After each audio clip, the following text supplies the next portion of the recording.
Hello and welcome to a very special Modern Toy Fair how-to. Today I'm going to be going over how I took the Marvel Legends animated series Dr. Octopus and kitbashed him with the comic book version to get what is now my definitive Doc Ock for on the shelf until a better one comes out eventually. As always, let me know your thoughts and feelings in the comments below. But that's enough cheer chatter, let's go ahead and get at her.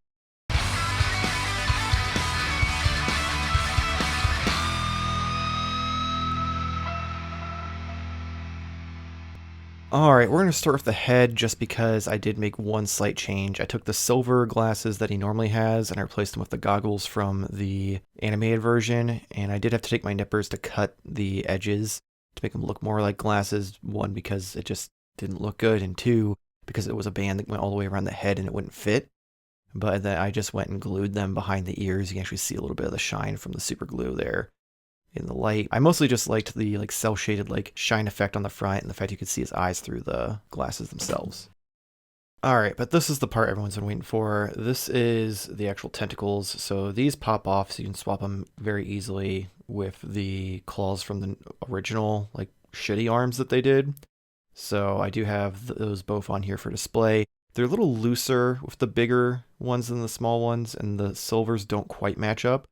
I do really like these claws better, but you only get two of those and two of two of these little closed ones, which I think they should have included two of each, or four of each, to be honest. So I might try to hunt down more tentacles to do that. But yeah, these are fully posable, they're bendy, they're a little more sturdy. I did go through, because it's easy to put them in, but they're still very loose. So I went through and glued them. This one's a little looser than I want it to be, though. The other ones are pretty, yeah, that one's not moving. So yeah, I might need to re-glue that one a little bit. But yeah, so it does make it so they stand a little bit better and they're a little easier to pose without that droop that they had before.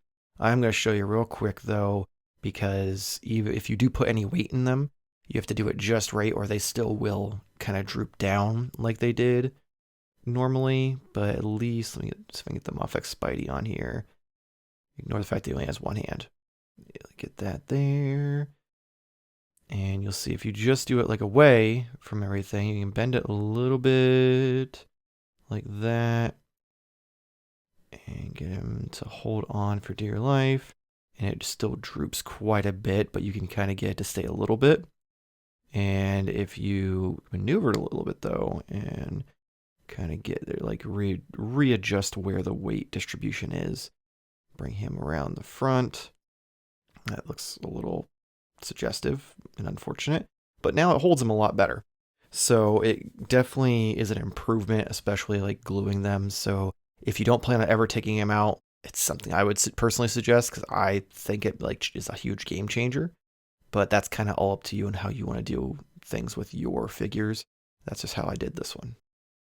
Alright, so that is how I went from the animated series Doc Ock to this current comic book version that I've created for myself using the different parts and pieces. Let me know in the comments below if there's any different recipes you've used to make your own Doc Ock. I know a lot of people like the USB light tentacles. I did do a version of that. There's actually a video of that on the channel as well if you want to check it out, but I kind of just preferred the new tentacles that Marvel Legends put out. So this is what I ended up with. I do want to still hunt down another animated Doc Ock head so I can get the goggles to put on the angry face for the comic book version. But in the meantime, this will have to do. If you enjoyed this video though, please make sure to like and subscribe. Helps us out a bunch and also gets you much toy-related content in your feed. We've got reviews, how to pose videos, how-to videos, weekly live streams and weekly podcasts, and so much more. So check all those out. We greatly appreciate it. If you're already a fan of the channel and you'd like to help us out, you can head over to patreon.com/Modern Toy Fair. We have a bunch of different tiers of different options for rewards. Link is in the description below. And if you want to see more of this figure in some photography, I have all the photos over on my review of the new Marvel Legends Ultron figure, which should be up here on your screen now. So if you want to click that, you can head over and watch that. But that's going to be it for this video. Hopefully see you next week. Same toy time, same Toy Fair channel. Thank you for watching.